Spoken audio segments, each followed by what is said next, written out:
Boa tarde, senhores diretores, procurador-geral, secretária-geral, ouvidor e todos que nos assistem pelo YouTube. Declaro aberta a reunião de diretoria colegiada número 969, sendo realizada por videoconferência e transmitida ao vivo no canal da NTT no YouTube. Registra a ausência do diretor Felipe Queiroz por motivo justificado e informo que a pauta da reunião foi disponibilizada no sítio eletrônico da NTT.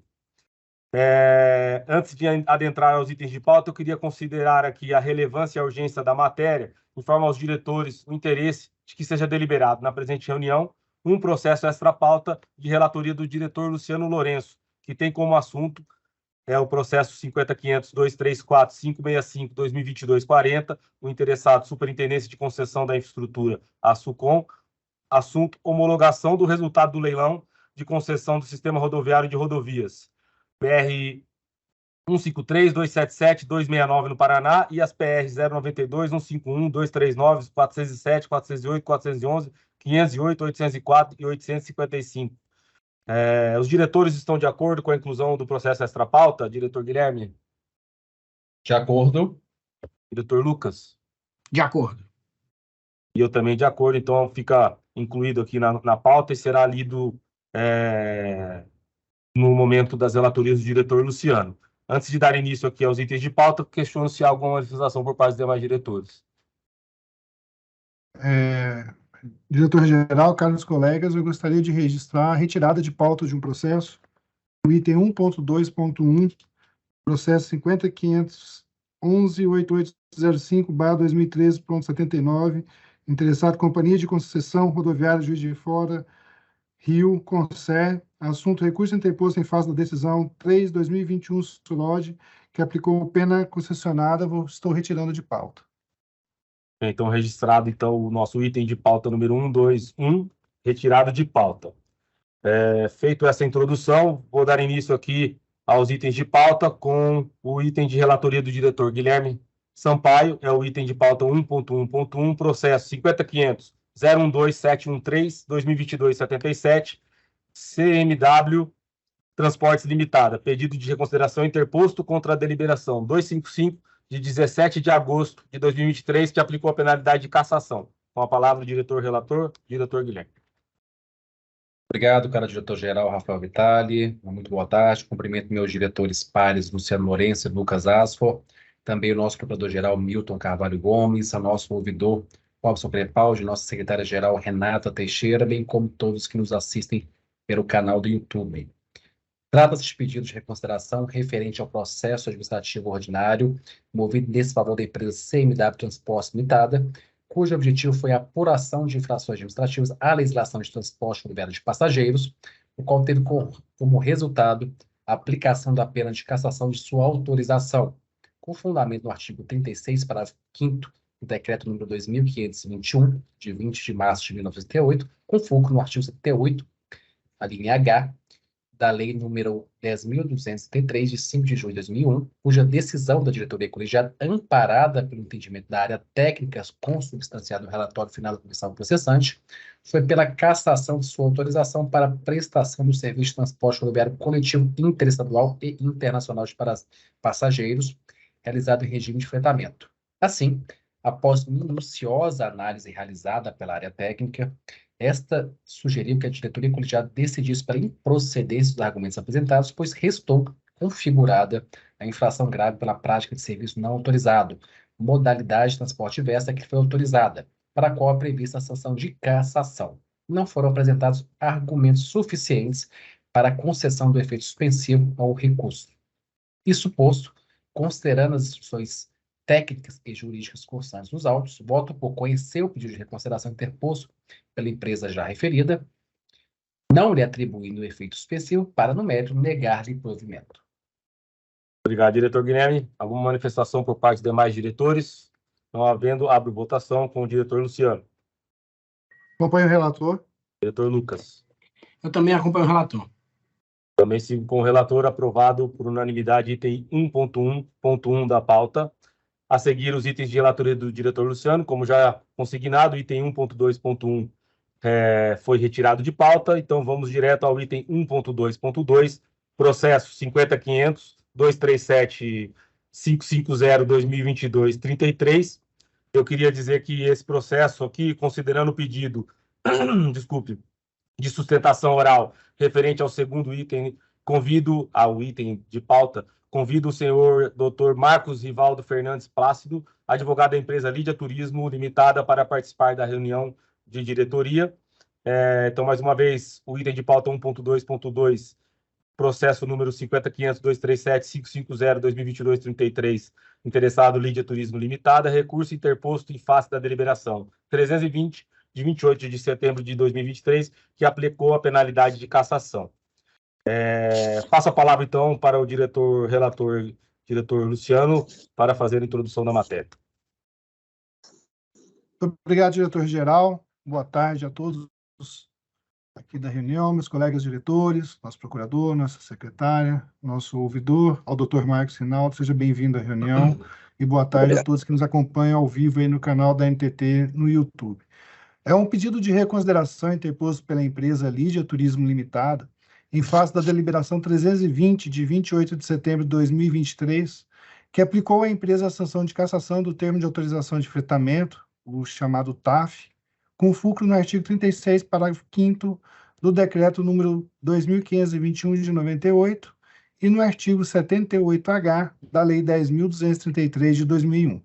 Após regular processo administrativo ordinário, devido a reiterados descumprimentos do regulamento da agência por realizar circuito aberto em suas operações de serviço de fretamento, e considerando que as penalidades anteriormente impostas não estavam sendo capazes de surtir o efeito de coibir a realização do serviço regular, foi aplicada à Lídia Turismo a penalidade de cassação do TAF, conforme consta da deliberação 320 de 2023. Contra essa decisão, a Lídia Turismo apresentou pedido de reconsideração, alegou em síntese que apenas em 26 de setembro de 23 tomou conhecimento do presente processo e de que poderia perder sua licença.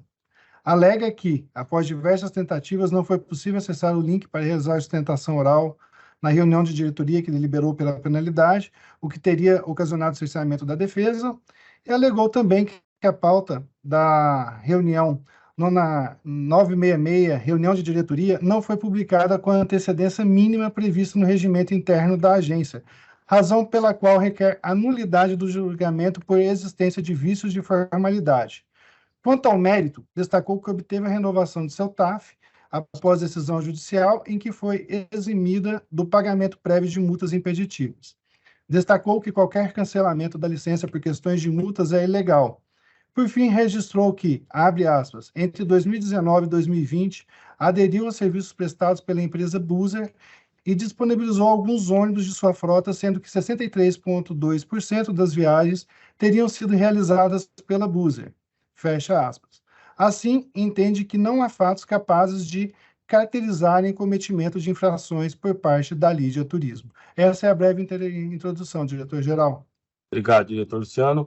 Então, feita essa introdução pelo diretor-relator, passo a palavra ao doutor Marcos Rivaldo Fernandes Plácido para que realize sua sustentação oral, informando, doutor, que o senhor possui 15 minutos. Bem-vindo à reunião. Muito obrigado. Eu desejo cumprimentar a todos. É uma satisfação muito grande estar aqui fazendo uma defesa para uma empresa que nós entendemos com muita clareza que hoje ela goza de inocência no presente PAD. Primeiramente, cabe destacar que o relator deixou bastante claro em relação ao nosso pedido de recurso, primeiro pelo devido processo legal, né? Nós não tivemos acesso na última reunião eletrônica que houve, o link não abriu e nós estávamos bem dispostos a sustentar oralmente naquela oportunidade. E antes mesmo disso, nós entendemos que as 14 notificações que houveram, ainda que não positivadas as suas subscrições, seja pelo motorista, seja pela guia, seja pelo profissional da empresa, todas foram pagas justamente pela segurança para que a empresa continuasse o seu trabalho de transporte de passageiros. Então, ainda que ela não tivesse positivada, a empresa, repito, por segurança, fez o pagamento. E, em momento algum, a empresa entendeu que este processo administrativo estava em andamento, porque quem foi notificado pela empresa foi uma guia de turismo da empresa, que embora trabalhasse como freelancer, logo saiu e não entregou este documento. Sabemos, naturalmente, que seria de responsabilidade da empresa esta notificação recebida por um funcionário da empresa. Sabemos disso, mas há de se entender que hoje nós temos que baixar aqui, internar neste processo administrativo a composição de fatores que levou a autarquia a cassar a licença da empresa. Foi um composto de situações. O primeiro, que acabei de falar em relação a quem recebeu a notificação, e a empresa foi a revelia total do seu conhecimento, e o procedimento administrativo continuou sem ela poder demonstrar a sua inocência. O relator também colocou a cifra de 63% de que foi usado pela empresa Buser, né? Sendo que 37%, em tese de, supostamente a empresa teria feito um fretamento aberto. A empresa ela trabalha já há 3 décadas com fretamento fechado, estadual, interestadual e internacional, né? E de 3 anos para cá, vieram essas notificações, ou seja, para nós a questão da proporcionalidade é de fundamental importância, né? A saber que a própria resolução da autarquia garante o princípio da proporcionalidade. Então, somados essas situações do devido processo legal e mais ainda a questão da proporcionalidade do fitossocial que a empresa está destacando no cenário nacional e internacional, é de fundamental importância essa avaliação.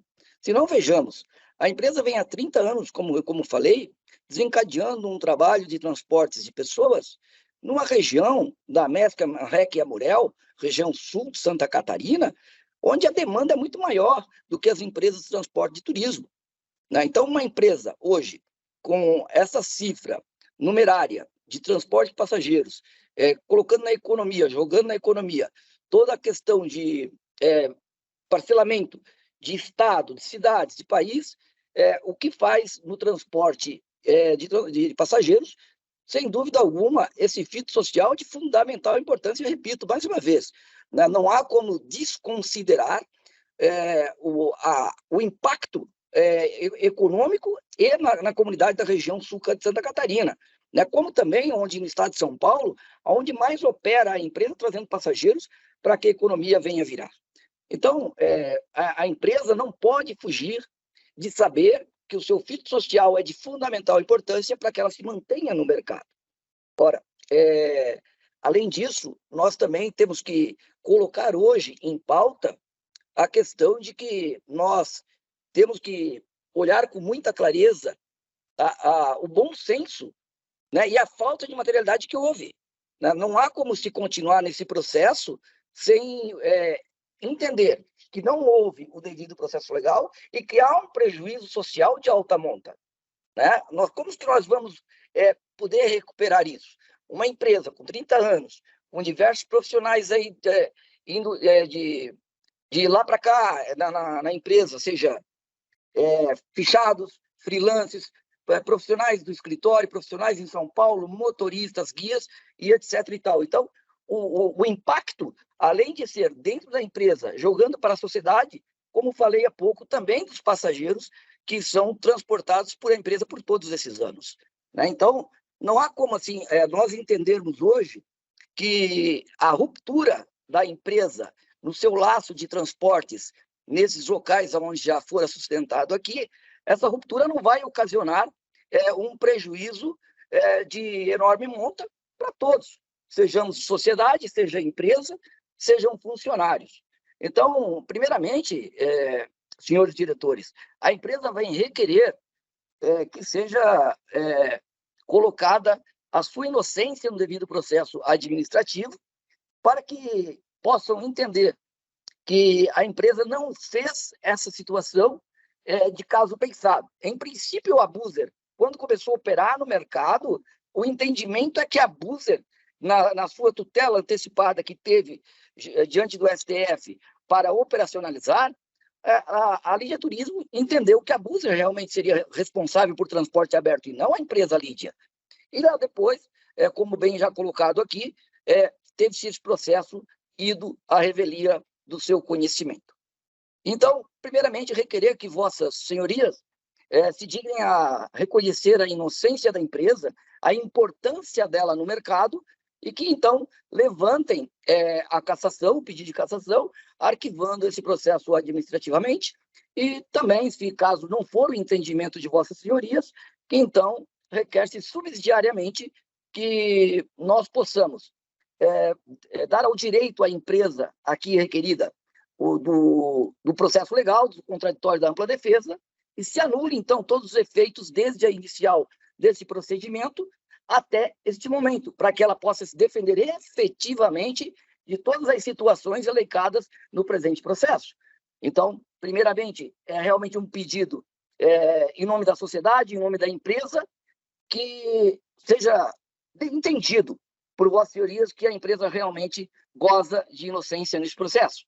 E, subsidiariamente, então, se não for o entendimento, que nós possamos requerer o arquivamento de todos os processos, de todos os andamentos processuais que foram levados desde a inicial até aqui, dando a oportunidade à empresa para que possa se defender efetivamente. Era o que tinha, senhores. Obrigado, doutor Marcos, pela sua exposição. Então, restituo a palavra agora ao relator diretor Luciano, para que conclua o seu voto. Obrigado, diretor-geral. Obrigado, doutor Marcos. Considerando tudo aquilo que está exposto no processo administrativo, tudo aquilo que foi agora argumentado pelo doutor Marcos e tudo aquilo que foi discutido em reuniões técnicas entre a minha assessoria e a própria empresa ao longo dessa relatoria, eu venho dizer que, diante da análise do pedido de reconsideração, eu verifico que estão presentes nos autos todos os requisitos de admissibilidade recursal, devendo o recurso ser reconhecido.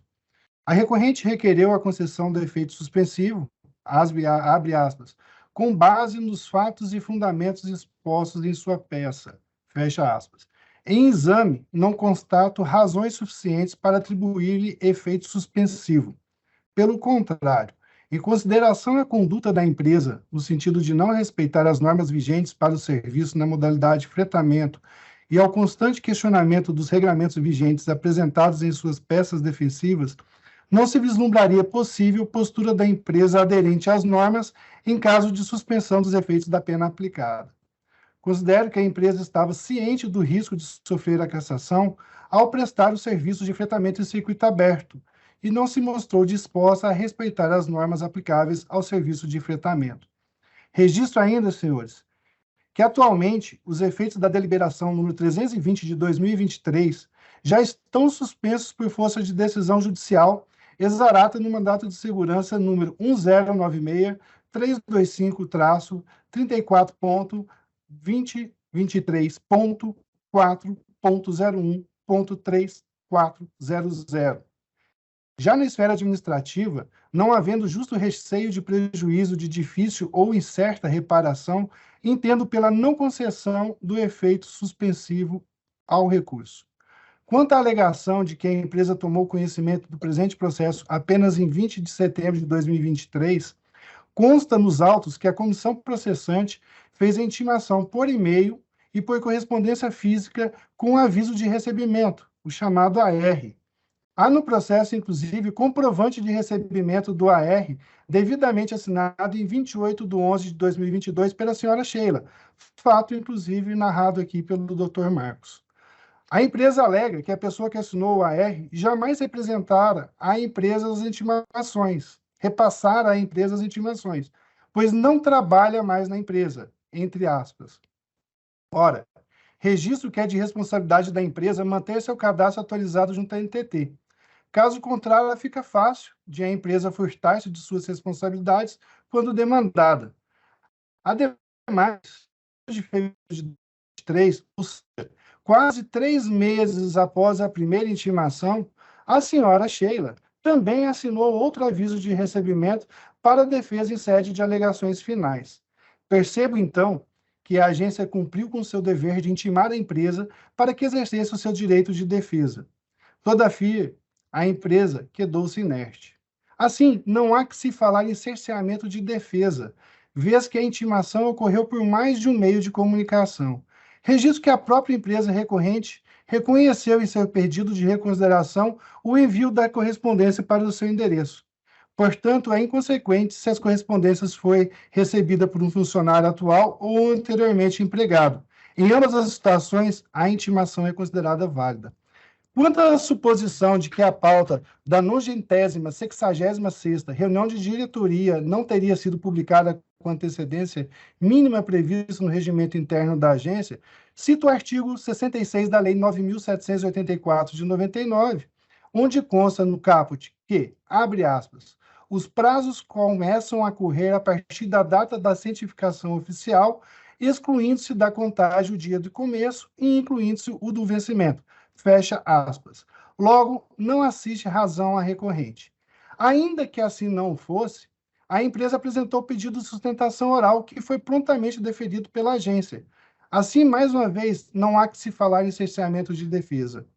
Quanto à tentativa frustrada de acessar o link para adentrar na reunião de diretoria, informo que às 14 horas e 45 minutos foi iniciada a citada reunião de diretoria, sem que o organizador da reunião tivesse recebido notificação quaisquer para a admissão dos representantes da empresa durante a deliberação do processo.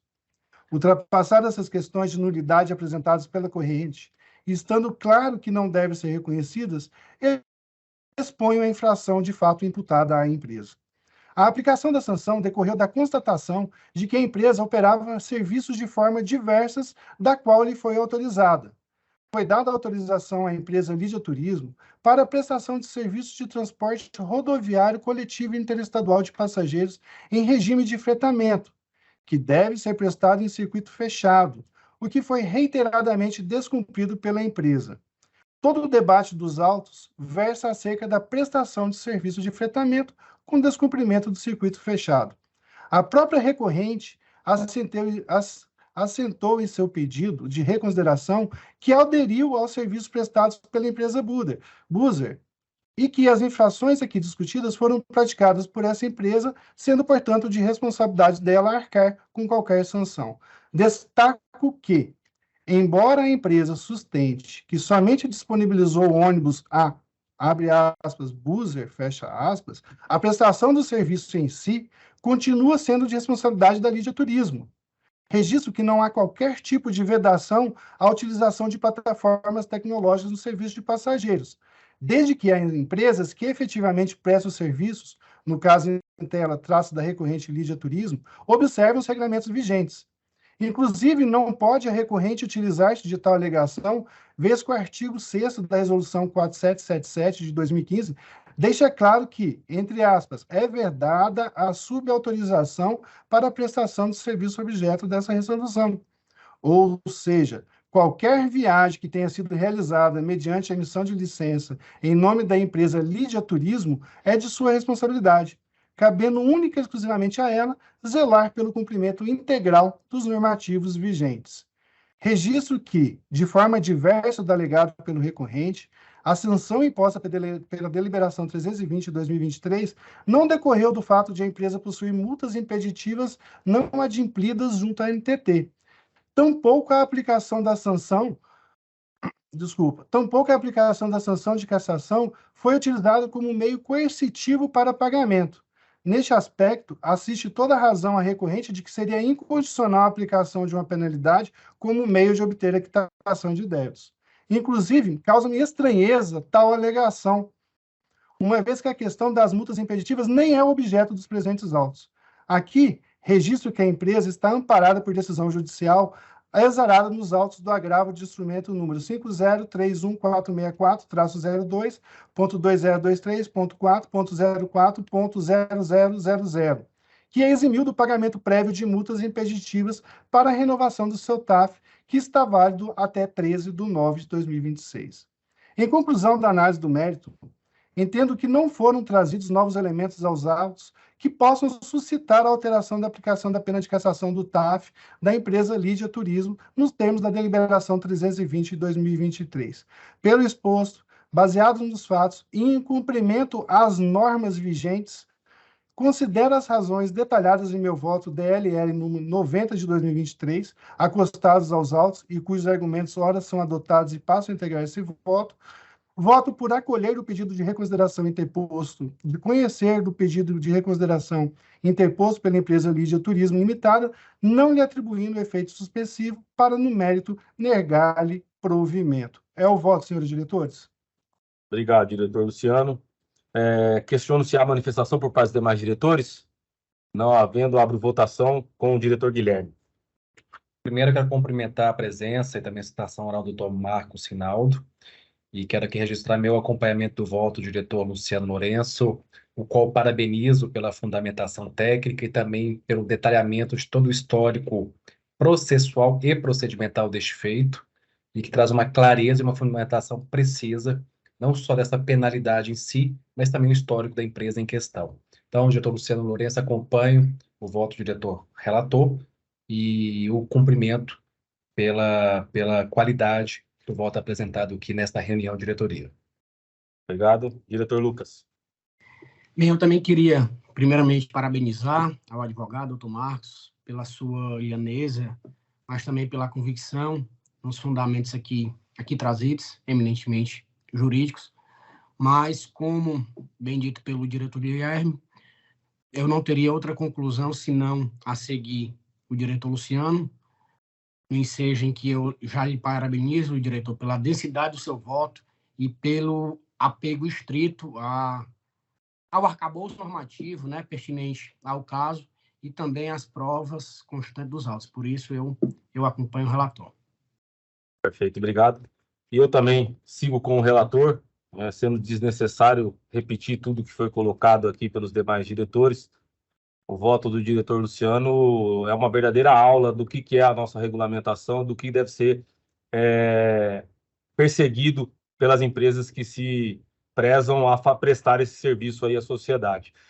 Portanto, fica registrado a aprovação por unanimidade do voto do relator e encerrado o item de pauta número 1.2.2. Agradeço aqui a participação do Dr. Marcos Rinaldo na reunião de hoje. E vou dar sequência ao item de pauta número 1.2.3, ainda a relatoria do diretor Luciano, é o processo 50.500.066.938/2023-24, Superintendência de Infraestrutura Rodoviária, SURROD, e Superintendência de Transporte Ferroviário, SUFER. A alteração da resolução 5819, de 10 de maio de 2018, que estabelece procedimentos gerais para o requerimento de declaração de utilidade pública, a DUP, referente aos projetos de investimento no âmbito das outorgas estabelecidas pela ANTT. Com a palavra, diretor-relator, diretor Luciano. Muito obrigado, diretor-geral. Antes de iniciar o voto, só fazendo um registro que, anteriormente a essa delegação de competência de declaração de utilidade pública para a ANTT, a declaração era feita pelo presidente da República e um pedido de utilidade pública para qualquer um dos nossos modos de transporte demorava, em média, de 2 a 5 anos. E hoje, com essa delegação, a gente consegue declarar utilidade pública em 15 dias. Então, assim, é uma evolução normativa muito grande. E o que se apresenta aqui é uma evolução da própria norma da agência regulamentando o tema. Porque no âmbito da 31ª reunião de diretoria administrativa, foi determinada a SUFER e a SUROD que avaliasse a oportunidade de aprimoramento e atualização da Resolução 5.918 de 2018, que estabelece procedimentos gerais para o requerimento de declaração de utilidade pública, chamada DUP, referente aos projetos e investimentos no âmbito das outorgas estabelecidas pela ANTT, visando conferir maior eficiência burocrática, processual, assim como a padronização de procedimentos no âmbito da ANTT.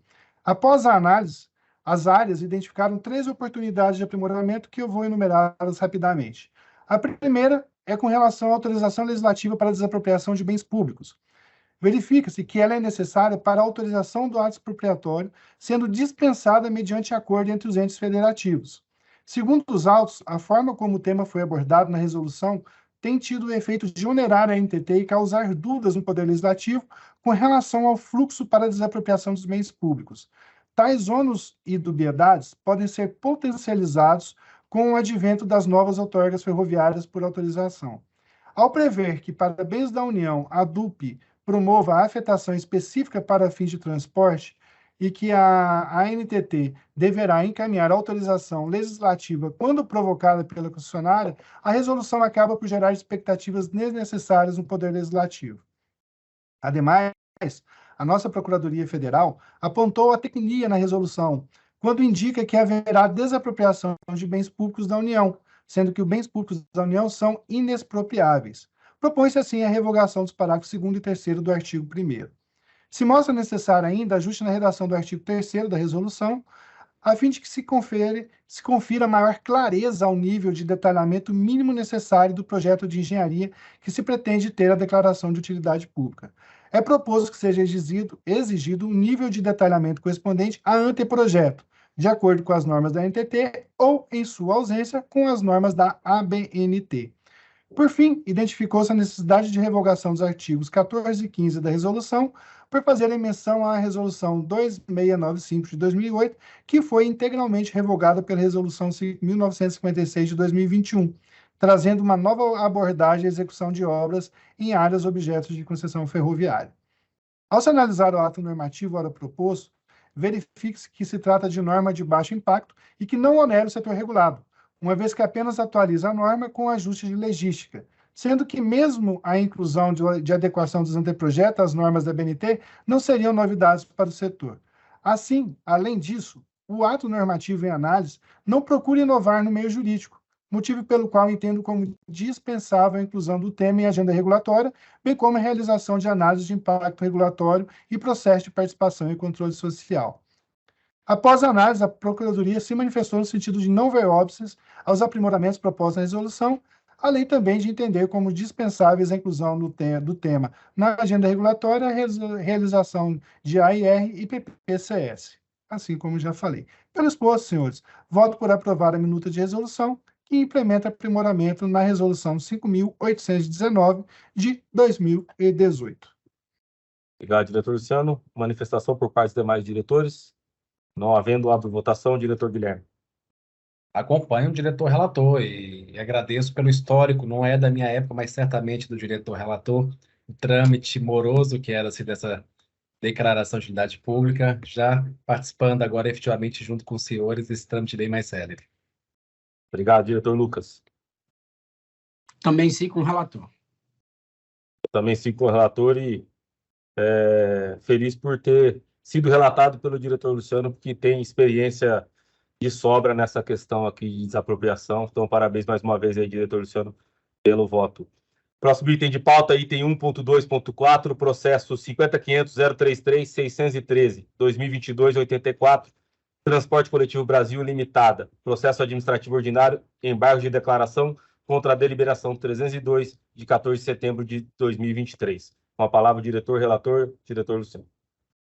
Obrigado, diretor-geral. Estamos aqui mais uma vez analisando embargos de declaração interposto pelo Transporte Coletivo Brasil, né?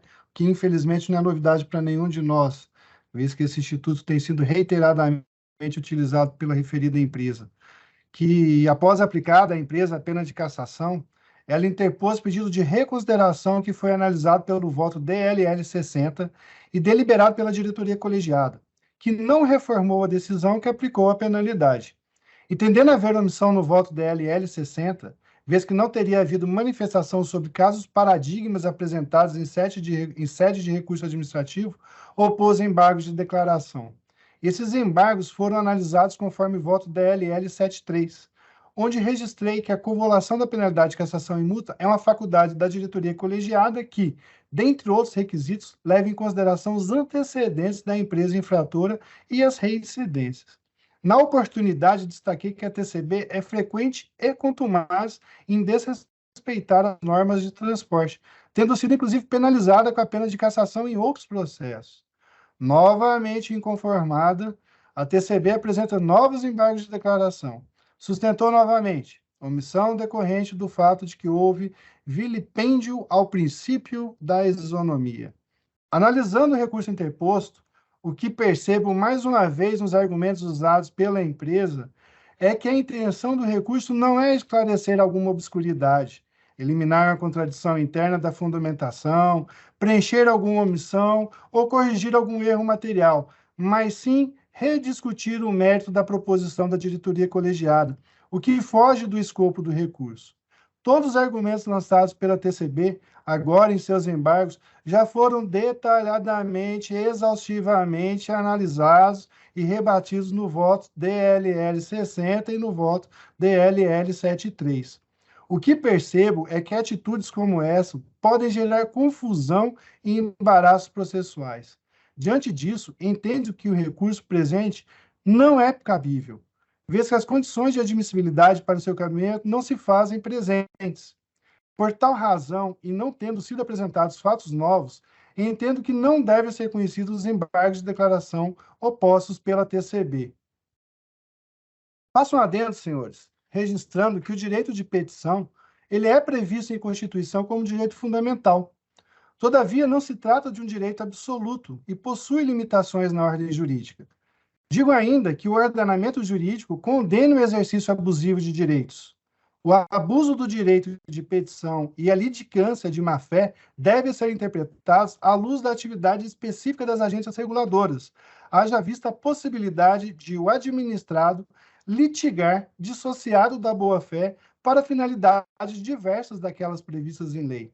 Assim, considerando que o direito de petição é constitucionalmente garantido, registro que, nas suas diversas expressões do direito processual, administrativo e judicial, comporta limitações, e entendo que é o caso dos embargos postos em análise. Aos administrados, cabe o dever de expor os fatos conforme a verdade, bem como proceder com lealdade, urbanidade e boa-fé. Tendo em vista que não há obscuridade, contradição ou omissão nas decisões anteriores, bem como não há nenhum erro material, entendo que a embargante não está agindo de boa-fé em apresentar embargos declaratórios a cada nova decisão proferida em seu desfavor. Pelo exposto, considerando as razões detalhadas em meu voto DLL número 92 de 2023, acostados aos autos e cujos argumentos ora são adotados e passam a integrar este ato, voto por não conhecer dos embargos de declaração opostos pela Transporte Coletivo Brasil Limitada. É o voto, senhores. Obrigado, diretor Luciano. Manifestação para os demais diretores? Não havendo, abre votação, diretor Guilherme. Diretor Luciano, quero aqui mais uma vez registrar aqui que em outro voto você traz uma fundamentação e uma grande tecnicidade no discorrido, e até tal voto será utilizado como paradigma e fundamento para outros casos semelhantes. Então, acompanho a sua deliberação no seu voto proposto e solicito aqui à Secretaria-Geral que, em casos análogos a esse, até um caso de minha relatoria, eu havia determinado a solicitação do processo de verificação da aplicação de penalidade pelo abuso de petição. Até mesmo, salvo me engano, foi levantado junto à Procuradoria Federal um parecer nesse sentido, possibilitando, e para coibir-se e evitar abusos como este, sejam sim aplicadas penalidades. Em caso sejam reiterados casos assim como este e outros que temos visto aqui nos processos, além da aplicação da penalidade, sim, quem sabe se oficiar a próprio órgão de classe do qual o procurador é vinculado. Então, eu faço essa determinação à Secretaria-Geral que levante o status desse procedimento para que seja sincronizado entre as diretorias, até mesmo consubstanciado esse parecer, que, salvo me engano, já celebrado pela Procuradoria Federal, para que seja aplicado nestes casos específicos.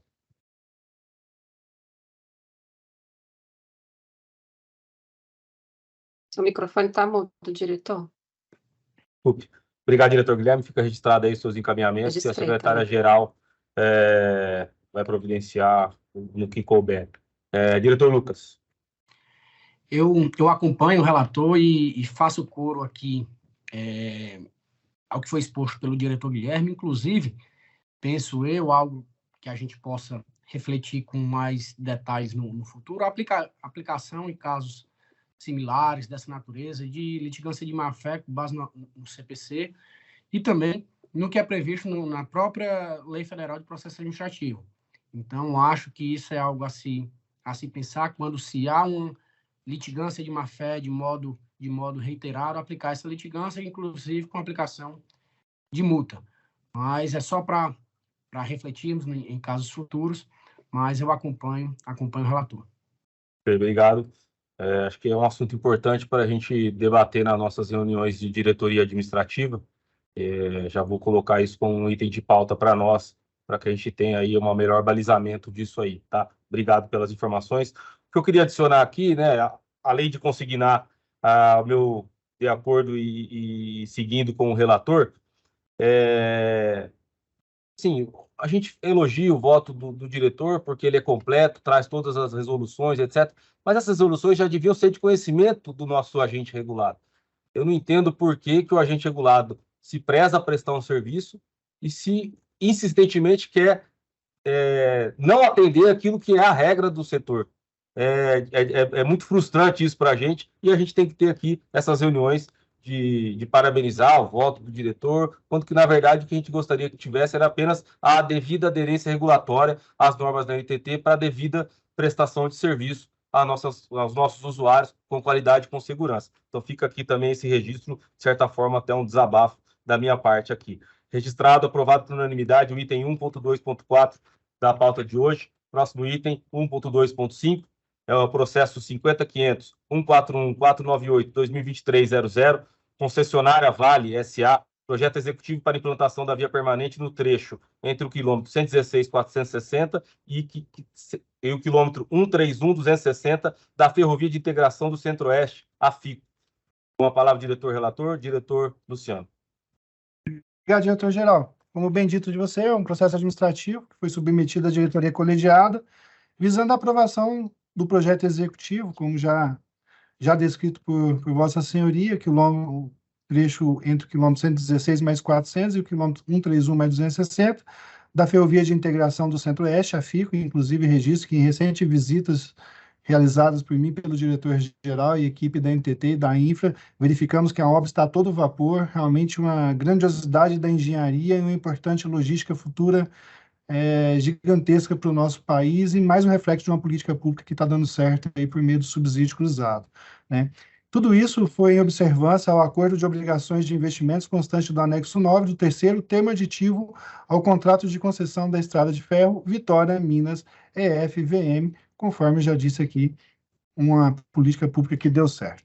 Em 25 de maio de 2023, a funcionária submeteu ao crivo da NTT os projetos executivos e o certificado de inspeção relativo a mencionado trecho do empreendimento da FICO para fins de apreciação. Após a análise, a NTT solicitou complementação das informações prestadas. Assim, houve a complementação da Vale. A NTT solicitou manifestação da Infra S.A. acerca dos estudos apresentados pela concessionária para adoção de rampa máxima compensada de 0,25% nos pátios, tendo a empresa pública concordado com a proposta. Conforme se afere de nota técnica acostada aos autos, foi realizada a análise da adequação formal do pedido por meio de checklist das informações prestadas, não se adentrando ao mérito dos documentos. A documentação se mostrou adequada aos normativos da NTT. E aqui peço também um parênteses para destacar o Instituto da Inspeção, da Certificação por Inspeção acreditado, né, por organismos acreditados, que está trazendo muita celeridade nos processos de análise de projeto e de execução de obra aqui dentro da agência. Ademais, por se tratar de matéria eminentemente técnica, não se vislumbra para o presente caso a necessidade de análise dos autos pela Procuradoria Federal junto à NTT. Assim, tendo o projeto apresentado cumprido com todos os seus requisitos técnicos necessários, voto por aprovar o projeto executivo para a implantação do trecho entre os quilômetros 116 mais 460 e o quilômetro 131 mais 260 metros. É o voto. Obrigado, diretor Luciano. Alguma manifestação por parte dos demais diretores? Não havendo a votação, diretor Guilherme. Acompanho o diretor relator. Diretor Lucas. Com o relator. Eu também com o relator, então aprovado por unanimidade o item 1.2.5. Antes de passar a relatoria do diretor Lucas, coloco aqui o nosso processo extra-pauta, que foi consignado no início da reunião. Trata-se do processo 50.500.234.565.2022.44, Superintendência de Concessão da Infraestrutura ASUCOM, homologação do resultado do leilão da concessão do sistema rodoviário das rodovias BR-153, 277, 369 Paraná e as PRs 092, 151, 239, 407, 408, 411, 508, 804 e 855. Com a palavra, o diretor-relator, diretor Luciano. Obrigado, diretor Rafael Vitale. Hoje temos matérias de suma importância aqui, e essa é mais uma, né? Mais um leilão que estamos homologando para esse sistema rodoviário lá do estado do Paraná, que é tão importante para o país e principalmente para o estado, né? Conforme já dito, é a homologação do resultado do leilão de concessão do Sistema Rodoviário de Rodovias, que já foi aqui descrito, que é o objeto do edital número 2 de 2023. A versão final do referido edital foi aprovada pelo colegiado dessa agência por meio da deliberação 171 de 7 de junho de 2023, e em seguida a Superintendência de Concessão da Infraestrutura, a SUCOM, por meio da portaria 4 de 2023, designou comissão de outorga, que seria responsável por conduzir os trabalhos e procedimentos necessários para a realização do leilão. Após regular tramitação e finalizada a fase de esclarecimentos ao edital, conforme relatado de forma detalhada em meu voto, foram entregues nas datas e formas previstas e por intermédio da sociedade corretora com registro na B3 SA, em envelopes distintos e fechados, a proposta econômica escrita, os documentos de qualificação e a garantia de proposta.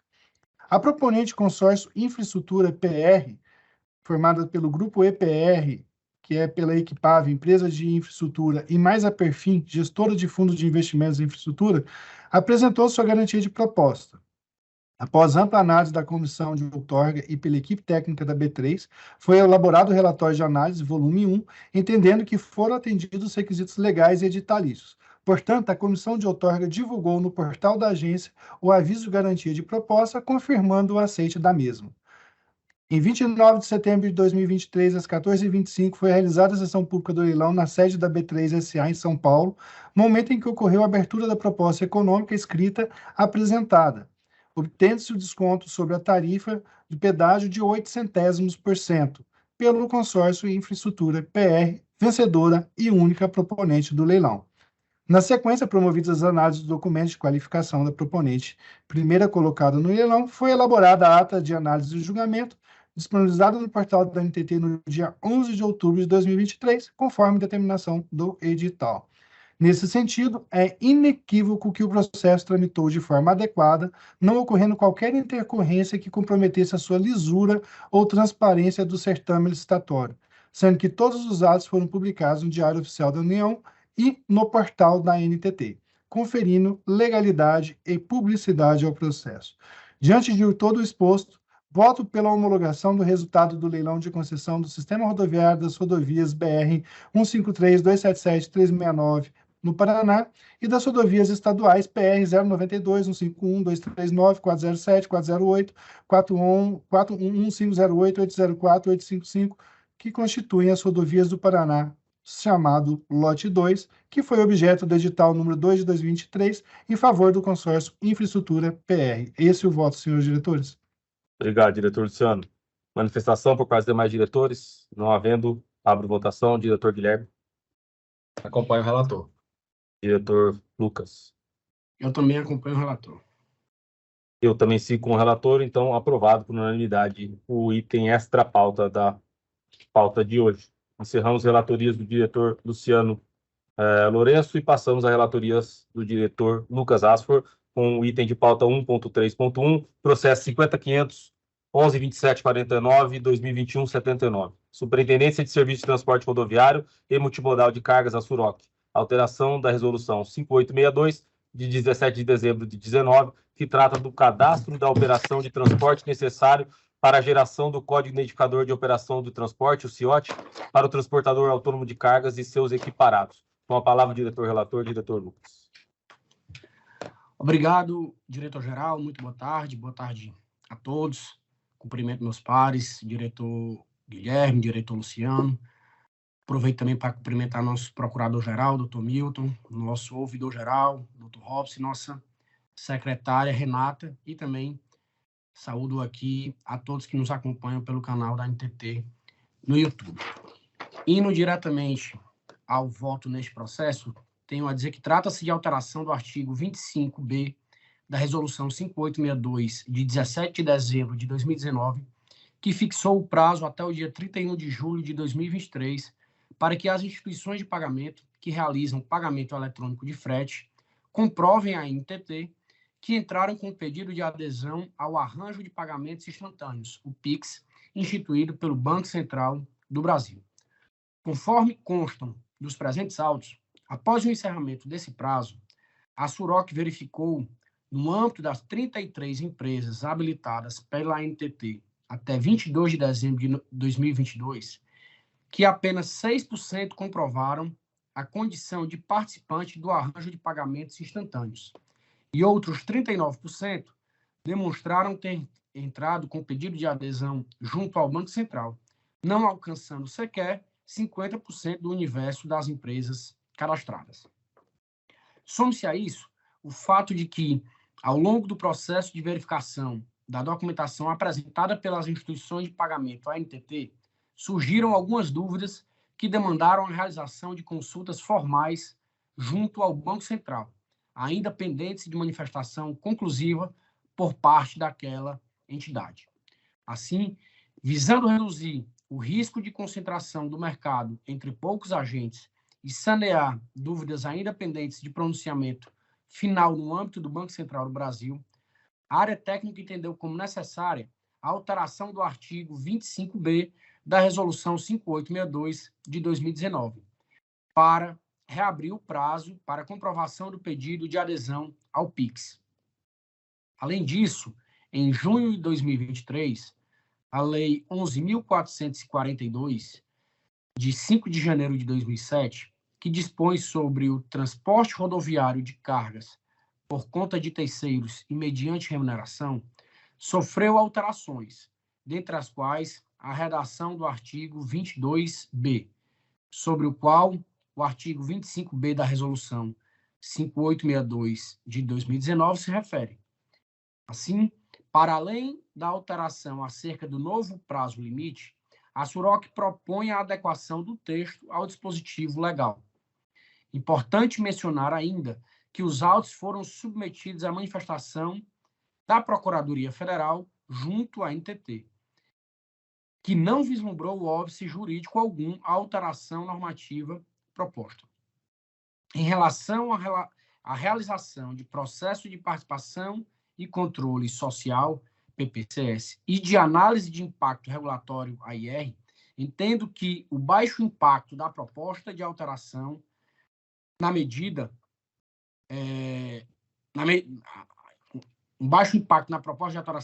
em que sua aprovação não importa em restrição a direito de agente econômico ou aumento de custo, tornam dispensáveis a AIR e o PPCS. Assim, considerando as manifestações técnicas e jurídicas contidas nos autos, entendo presentes os requisitos necessários para que seja aprovada a proposta de ato normativo com a dispensa de elaboração de AIR e de realização de PPCS. É como voto, senhores. Diretor Lucas.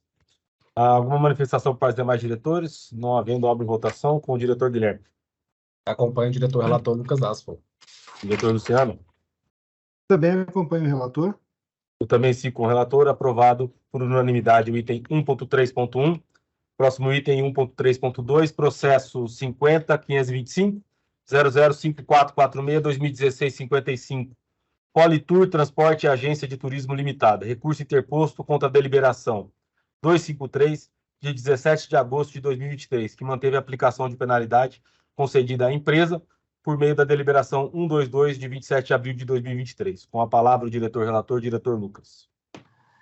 Trata-se de requerimento protocolado em 11 de outubro de 2023 pela empresa Politour Transporte e Agência de Turismo Limitada, referente à deliberação número 122, de 27 de abril de 2023, e a deliberação número 253, de 17 de agosto, também de 2023, pelas quais foi aplicada à empresa a pena de cassação da autorização por descumprimento dos requisitos mínimos para a operação, estabelecidos pela Resolução 4770, de 2015, com fulcro no artigo 78H da Lei 10.233, de 2001, e foi negado provimento ao pedido de reconsideração sem efeito suspensivo.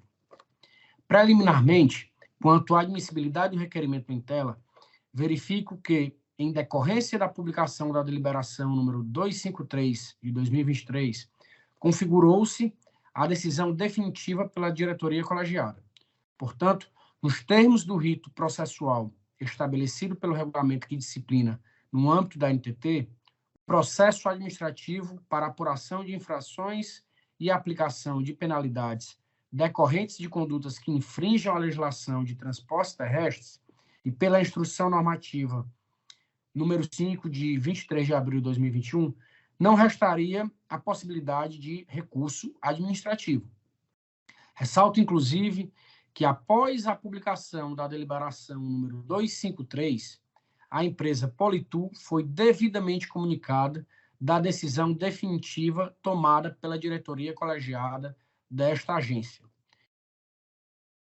Esta razão bastaria para comprovar a inadequação da inadmissibilidade do requerimento, nomeado pela parte como pedido de reconsideração. De toda forma, considerando que o regulamento vigente, que disciplina o processo administrativo para apuração de infrações e aplicação de penalidades, prevê a possibilidade de revisão dos processos administrativos que resultem em sanções, os argumentos apresentados pela Politur foram analisados a fim de verificar a existência de algum fato novo ou circunstância relevante que justificasse a inadequação da penalidade aplicada e, assim, pudesse vir a ser revisado por esta diretoria colegiada. Ocorre que, da análise realizada, verificou-se que nenhum fato novo foi apresentado pela empresa. Portanto, além da inadmissibilidade do requerimento mencionado preliminarmente, a empresa não apresentou nenhum fato novo ou circunstância relevante que pudesse ensejar a revisão da decisão em definitivo da diretoria colegiada. Diante do exposto, voto por não conhecer do requerimento apresentado pela empresa Politur Transporte e Agência de Turismo Limitada. É como voto, senhores. Obrigado, diretor Lucas. Manifestação por parte dos demais diretores. Não havendo, abro votação. Diretor Guilherme. Acompanho o diretor Lucas Aspo, também o cumprimento pela tecnicidade do seu voto procedimental e também do mérito em si, reiterando meu acompanhamento ao diretor. Obrigado, diretor Luciano. Também acompanho o Lucas, parabenizo aí pelo voto, pela sua completude e clareza, né, mostrando mais uma vez esses recursos infindáveis que nós temos aqui das empresas. Né? Acompanho completamente, parabenizando. Obrigado. Eu também sigo com o relator, aprovado por unanimidade o item 1.3.2 da pauta de hoje. E chegamos ao final dos itens de pauta, registro que nada mais havendo a tratar, dou por encerrada a reunião de diretoria número 969, às 15h37 do dia de hoje. Muito obrigado a todos que nos acompanharam até aqui e até a próxima.